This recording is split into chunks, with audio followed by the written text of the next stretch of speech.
नमस्कार, मैं अतुल वर्मा एक बार फिर से स्वागत करता हूं। बाजारों में पिछले 2 दिनों में आपने एक ठीक ठाक सा रिकवरी देखी है। बाजार कंसोलिडेट कर रहे हैं और साइडवेज होते हुए दिखाई पड़ रहे हैं। तो थोड़ा सा यूं कह सकते हैं कि मार्केट टिल्डेड है, थोड़ा अपसाइड के मूव बने हुए हैं, लेकिन मार्केट साइडवेज भी है। बहुत हल्का मोमेंटम ऊपर की तरफ है, धीमी गति से बाजार ऊपर की तरफ जाते हुए दिखाई पड़ रहे हैं। आज भी मार्केट ने जबकि जो गैप हुआ था, गैप के बाद यानी जो गैप अप आपने मंडे को देखा था, मंडे के आज हाईज के ऊपर बाजार क्लोज कर पाने में सफल रहा है, क्योंकि आज का जो क्लोज हुआ है वो 25,083 का है। मंडे का जो हाई था वो तकरीबन 25,049 के आसपास था। कल का जो हाई था वो करीब 25,022 के आसपास था। तो आज उन दोनों दिनों के हाईज के ऊपर आप क्लोज कर पाए, ये अपने आप में एक ताकत दिखाता है बाजारों की इंडेक्स लेवल पर। चूंकि रिलायंस में ताकत दिख रही है, लेकिन अगर आप बात करिए ब्रॉडर मार्केट की, तो आज जिस तरह से सेबी की खबरें रही हैं उसके नाते आज मार्केट में एक गिरावट आपने देखी है। ब्रॉडर मार्केट में सेबी बड़े भारी परिवर्तन करने की बात कर रहा है और इसका असर बहुत सारे स्टॉक्स के ऊपर पड़ता हुआ दिखाई पड़ रहा है। अगर हम सबसे पहले सेबी के आने वाले प्रस्तावित बातों की करें बात, तो जो प्रस्ताव आ रहे हैं ये कोई नए नहीं है। ये प्रस्ताव वही हैं जो करीब एक सवा महीने पहले मैंने इसी चैनल पे एक वीडियो किया था।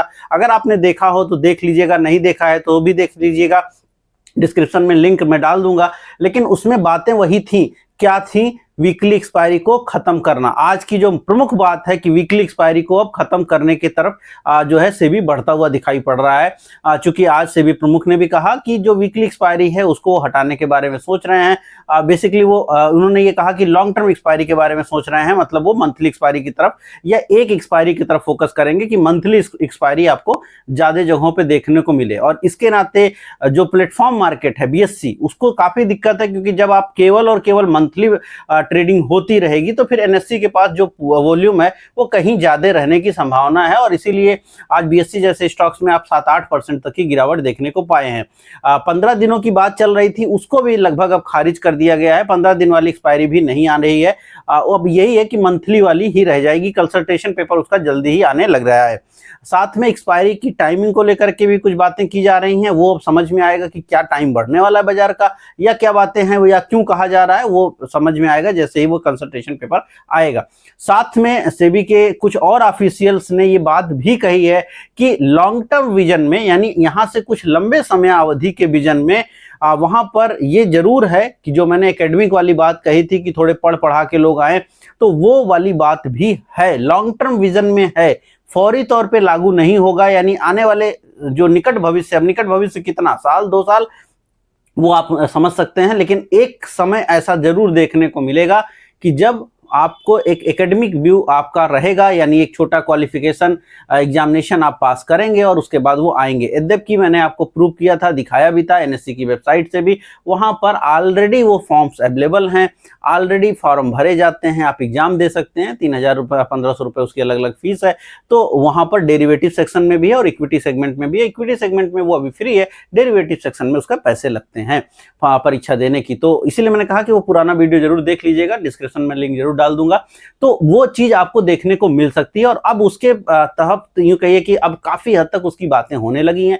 अब इन सभी चीजों का जो विचार बनेगा, यानी इन सभी चीजों का जो असर पड़ेगा, वो बाजारों पर एक तरफा तेजी का तो नहीं पड़ेगा, क्योंकि न सिर्फ इससे वॉल्यूम कम हो सकता है, क्योंकि बीएससी के ऊपर इंपैक्ट रहेगा ही, वॉल्यूम कम होगा, एनएससी का वॉल्यूम कम होगा, टोटल लोगों की संख्या में जो एक्टिव ट्रेडर हैं वहां पे भी कमी देखने को मिल सकती है। तो काफी चीजें इफ एंड बट है, लेकिन हाँ कुछ अच्छी चीजें भी कही है सेबी ने। जैसे उन्होंने कहा है कि जो ग्रे मार्केट में ट्रेडिंग होती है, जैसे अभी एनएससी का शेयर अगर आप लेने जाइए तो ग्रे मार्केट में ट्रेड होता है, लेकिन ऑफिशियली आप उसको नहीं खरीद सकते।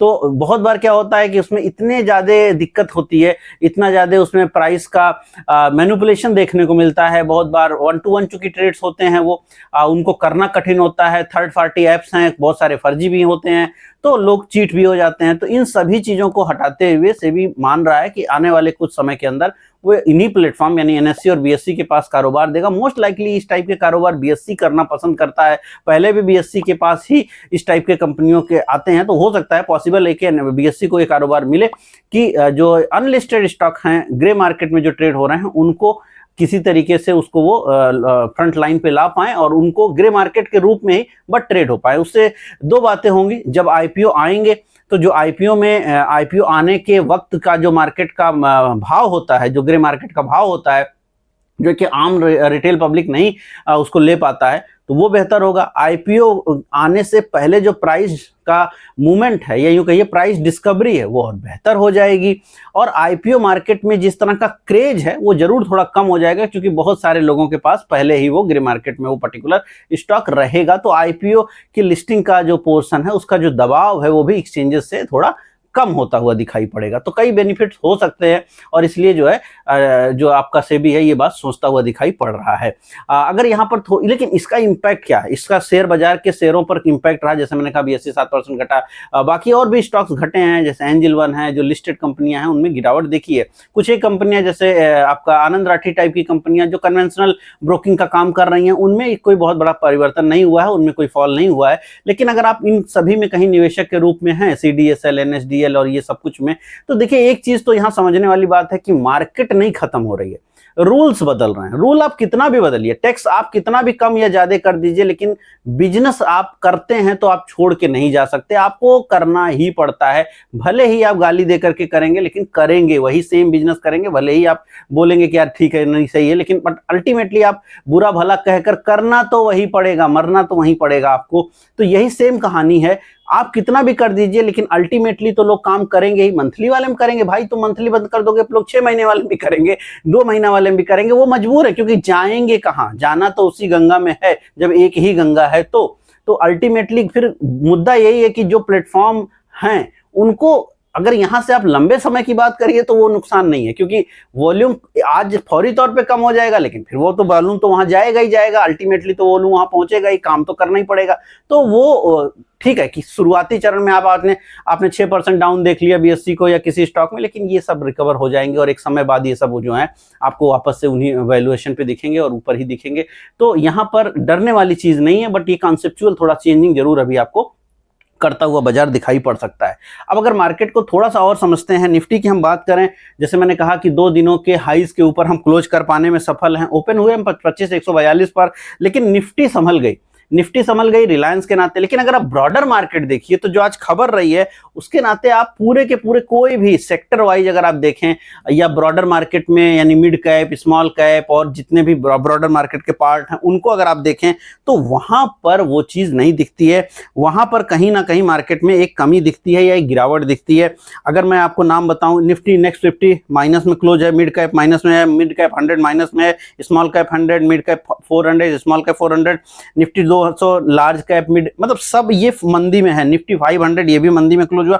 हाँ, आप कह सकते हैं कि बहुत हल्की मंदी है, लेकिन मंदी है, तो यानी कि स्टॉक्स में सेलिंग हुई है, इंडेक्स संभला है, स्टॉक में सेलिंग हुई है। यहां पर यह भी ध्यान रखें कि अगले 1 से 2 दिनों के अंदर निफ्टी में बड़े परिवर्तन होते हुए दिखाई पड़ सकते हैं। बड़े परिवर्तन इन दैट सेंस कि वहां पे कुछ स्टॉक्स ऐड हो सकते हैं। उसमें मैक्स हेल्थ का नाम आ रहा है कि मैक्स हेल्थ जो है वहां पे इंट्रोड्यूस हो सकता है। हीरो मोटोकॉर्प जो कि निफ्टी का पार्ट था वो वहां से बाहर जा सकता है। इंडसइंड बैंक जिसके बारे में पिछले 6 महीनों में आपने बड़ी बुरी खबरें सुनी है, अब वो निफ्टी के पार्ट से बाहर जाता हुआ नजर आएगा और उनकी जगह पर यानी एक तो मैंने कहा मैक्स हेल्थ और दूसरा जो आ सकता है वो इंडिगो है। तो ये अब निफ्टी के पार्ट हो सकते हैं। ये मोस्ट लाइकली हैं, गारंटी नहीं है, बट ये मोस्ट लाइकली हैं कि ये आते हुए दिखाई पड़ेंगे। तो निफ्टी के जो स्ट्रक्चर है उसमें परिवर्तन हो सकता है और ये अगले 1 से 2 दिन में अनाउंसमेंट हो सकता है, जो कि सितंबर के लास्ट तक ये आपको एप्लीकेबल होता हुआ दिखेगा। तो स्टॉक स्पेसिफिक मूव्स कुछ कारणों से रहे हैं, लेकिन ये जो आज दिन का दौरान का कारण रहा है सेबी वाला, उसके नाते ज्यादा इंपैक्ट रहा है। साथ में आज दिन के दौरान जीएसटी को लेकर के मुद्दा हमेशा आता रहा। जो आपको मालूम होगा, जो आपका ऑनलाइन गेमिंग का बिल है, जो बेसिकली जो बेटिंग के ऊपर फोकस करता है कि बेटिंग अगर आप कर रहे हैं तो उसको रोका जाएगा, बेटिंग से रिलेटेड सारी चीजें रोकी जाएंगी। नजारा टेक्नोलॉजी जैसी कंपनी जिनका ऑलरेडी इस टाइप की एक सब्सिडरी है और जिसमें उनका पैसा लगा हुआ है तकरीबन 300 करोड़, तो उस कंपनी ने ऑफिशियली बोला है कि उनका वो 300 करोड़ वो राइट ऑफ मान के चल रहे हैं कि यानी उनको वहां से कुछ मिलेगा नहीं। स्टॉक आज दिन कल से लेकर के अगर आप आज की बात करिए तकरीबन 20% घटने के बाद आज दिन में शाम को जरूर थोड़ा रिकवर हुआ, बट उनको एक बड़ा डेंट उनको लगने वाला है जो कि उनके टोटल रेवेन्यू का 30% के आसपास बनेगा। तो वो एक बात है जो इससे बहुत सारी अलग अलग कंपनियां रिलेट करेंगी। लेकिन एक बहुत लोगों को मन में है कि यार ड्रीम 11 टाइप की चीजें बंद हो जाएंगी। नहीं, वो नहीं बंद होंगी, बट मैं उसके बारे में सेपरेट वीडियो में आपको जरूर बता दूंगा कि वो क्यों नहीं बंद होंगी, क्योंकि रूल रेगुलेशंस में ये सब चीजें चीजें हैं। बट हाँ, जो बेटिंग, जो मनी यूज हो रही है, जो कि जनरली हमारे देश में लीगल नहीं है, तो चूंकि वो लीगल है ही नहीं, तो उसको वैसे भी वो एक क्राइम ही है, बट उसको और भी ज्यादा कड़ा रुख बताया गया है। और अब वहाँ पे बहुत सारे जो सेलिब्रिटी उसके ऐड वैड करते हैं, वो जो है बंद हो जाएगा, वो नहीं कर पाएंगे। तो बाजार इस तरह से साइडवेज ही लगती है। आगे आने वाले वक्त के लिए भी मार्केट अभी फिलहाल तो साइडवेज ही लगती है, क्योंकि ग्लोबल खबरें भी कुछ अच्छी नहीं आ रही हैं। यद्यपि रसिया ने भारत के सपोर्ट की बातें कही हैं, रसिया ने 5% का डिस्काउंट देने की बात कही है ऑयल के ऊपर। रसिया ने भारत को आने वाले और चीज़ों पर, ऑयल को छोड़ करके जो भी चीज़ें हम रसिया से खरीदेंगे उसमें 10% तक की डिस्काउंट देने की बात कही है।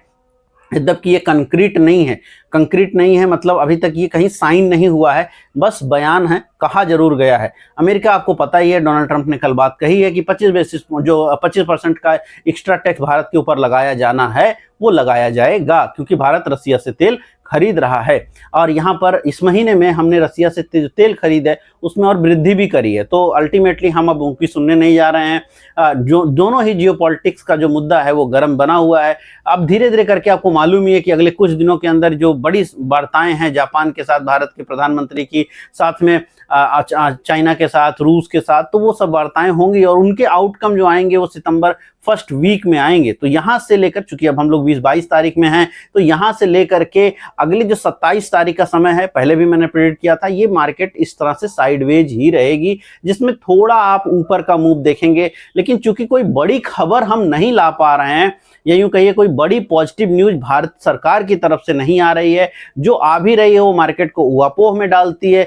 जो पॉलिटिकल खबरें आ रही हैं वो भी मार्केट को ऊहापोह में ही डालती हैं कि, और उसको लेकर के जो राजनीतिक यूं कहिए जो संरचना है उसको बिगड़ती हुई दिखती है। तो बहुत सारे कारण और मार्केट साइडवेज दिखती है। बाजार बहुत घटेगी नहीं क्योंकि फ्लो बना हुआ है, बहुत बढ़ेगी नहीं क्योंकि अमेरिका से भी प्रॉब्लम आ रही है और बाकी जगहों से भी आपको प्रॉब्लम दिख रही है। तो साइडवेज बनी रहनी चाहिए। अगर आप लेवल की चर्चा करिए तो लेवल थोड़े बहुत ऊपर आप जाते हुए दिखते हैं, कोई बहुत ज्यादा ऊपर जाते हुए फिलहाल नहीं दिखते। 25,300 25,250 की रेंज पहला रेजिस्टेंस होगा निफ्टी के लिए, कि जबकि अभी 25,083 पे आप क्लोज हैं। तो कल के लिए अगर हम बात करें तो 25,250 25,300 ये ऊपर का बड़ा रेजिस्टेंस है। क्या हम इसको निकाल पाएंगे, ये देखना पड़ेगा। दूसरा, नीचे की तरफ, चूंकि अब हम लोग 25,000 के नीचे अगर जाएंगे तो थोड़ा मंदी की तरफ जाएंगे, और बड़ा सपोर्ट जो है हमारा वो 24,800 पर रहेगा। तो 24,800 ऊपर 25,250 ये बड़ी रेंज है। लेकिन चूंकि मार्केट बहुत ज्यादा साइडवेज है तो इस रेंज को हम छोटा कर सकते हैं, छोटा करते हैं इस रेंज को, तो ऊपर 25,200, लेकिन नीचे की साइड में 25,950 भी हो सकता है कल दिन के दौरान काम कर जाए। लेकिन बड़ी रेंज को ध्यान जरूर रखिएगा, 25,800 की रेंज, 800 850 और 24,850 और 25,250, जिधर भी आइदर साइड आपको ब्रेकडाउन या ब्रेकआउट मिले वो बड़ा मूव देगा। लेकिन अगर बिल्कुल क्लोज में जाता है, अगर आपकी बाजार 24,850 की रेंज में जाती है तो एक बाई ऑन डिप वाली संरचना बनाएगी, और अगर कहीं 250 के आसपास जाती है, 25,250 25,300, तो वहां पर एक बार सेलिंग आप दोबारा देखेंगे और फिर थोड़ा सा 150 पॉइंट आप डिप करेंगे। ट्रेड करने का पर्याप्त मौका मिल रहा है। जैसे आज का मार्केट भी बहुत आराम से ट्रेड करने का मार्केट दिया, कहीं गया नहीं, ऊपर नीचे करता रहा, और ऑप्शन सेलर मार्केट पे हावी है। विक्स आज 3% घटी है। विक्स लगातार घट रही है और ये बता रही है कि मार्केट मोमेंटम नहीं दे पाएगा। मार्केट का मोमेंटम विक्स के बढ़ने पर ही आएगा, क्योंकि मार्केट में जो मोमेंटम के लिए फंड चाहिए, जो गर्मी चाहिए और जो शॉर्ट कवरिंग चाहिए या फिर शॉर्ट बिल्डअप चाहिए। शॉर्ट बिल्डअप नहीं हो सकता क्योंकि 90% तो ऑलरेडी शॉर्ट है। एफआईआई डीआईआई शॉर्ट करेगा नहीं, और रिटेल के पास इतनी ताकत नहीं है कि वो शॉर्ट करके मार्केट को गिरा दे। तो जिसके पास ताकत है वो ऑलरेडी 90-92% हो गया है, अब वो और बेच नहीं पाएगा, क्योंकि बेच नहीं सकता। कितना बेचेगा, 98% 94%, इसके ऊपर तो ले नहीं जा पाएगा। तो उसके पास वो पेन, मतलब वो उतना ताकत नहीं है, क्योंकि उसको इस लेवल पर वो पिछले 15 दिन से बना है और डीआईआई उसको सपोर्ट लगा के बचाए हुए हैं। तो अब वो बेच नहीं पा रहा, रिटेल के पास ताकत नहीं है और डीआईआई सेल करेगा नहीं। तो अब मुद्दा ये है कि फिर क्या ऊपर की तरफ आप जाएंगे। ऊपर जाने के लिए आपको शॉर्ट कवरिंग चाहिए। अगर शॉर्ट कवरिंग चाहिए तो उसके लिए विक्स में कूल ऑफ नहीं होगा, या उसको सेलर को पैनिक होना चाहिए। बट सेलर पैनिक में नहीं जा रहा है, क्योंकि मार्केट को धीमी गति से ऊपर जा रही है, तो इससे सेलर पैनिक नहीं होगा, बिल्कुल भी नहीं होगा, क्योंकि ऑप्शंस के प्रीमियम आराम से गिरते चले जाएंगे। अब चूंकि ऑप्शन के प्रीमियम घट रहे हैं तो कोई इश्यू नहीं है। तो मार्केट इसी तरह से अगले 2 दिनों में भी आपको कारोबार करते हुए दिख सकता है। वैसे मैं कल वापस से आपको मुलाकात करूंगा ही, बताऊंगा ही क्या चीजें हो रही हैं। लेकिन हाँ, अगले 1-2 दिन, इवन 3-4 दिन तक भी अगर आप बात करिए या 26-27 तारीख तक बात करिए, तो मार्केट का कमोबेश संरचना इसी तरह का फिलहाल तो लगता दिखता है। हाँ, अब उसके बाद कुछ और अमेरिका से हो जाए, कुछ भारत में कुछ बड़ी-बड़ी चीजें हो जाएं, तो उसका एक अलग बात है, उसके हिसाब से मार्केट मूव करेगा। बट स्टॉक स्पेसिफिक जो खबरें हैं, बाजार सिर्फ उन पे चल रहा है और बाकी कुछ खास आपको देखने को नहीं मिल रहा है। यद्यपि अगर आपको ध्यान हो, लास्ट वीडियो में मैंने तब आपको पंप वाली कंपनी, चूंकि एग्रीकल्चर से रिलेटेड कंपनियों के ऊपर बेनिफिट बनने की संभावना थी, मैंने बताया था, तो ओसवाल पंप उस समय से करीब 4-5% ऊपर है। तो स्टॉक वाइज मूवमेंट है, टीवीएस मोटर भी थोड़ा ऊपर ही रहा है, मारुति ऊपर रहा है। तो स्टॉक वाइज जो मूवमेंट है वो स्टॉक स्पेसिफिक खबरों के आधार पे आ रहा है, चार्ट के आधार पे आ रहा है, लेकिन पूरा जनरल व्यू लेकर के बाजार में आपको इस समय कोई बहुत ज्यादा अप्रोच बिल्डअप नहीं हो पा रही है और जनरल व्यू के हिसाब से मार्केट थोड़ा साइडवेज ही दिखाई पड़ रहा है। उम्मीद कर रहा हूं वीडियो पसंद आई होगी। पसंद आई तो लाइक कीजिएगा, शेयर कीजिएगा, कमेंट कीजिएगा। मैं मिलूंगा कल नए वीडियो में। इस वीडियो में इतना ही, धन्यवाद।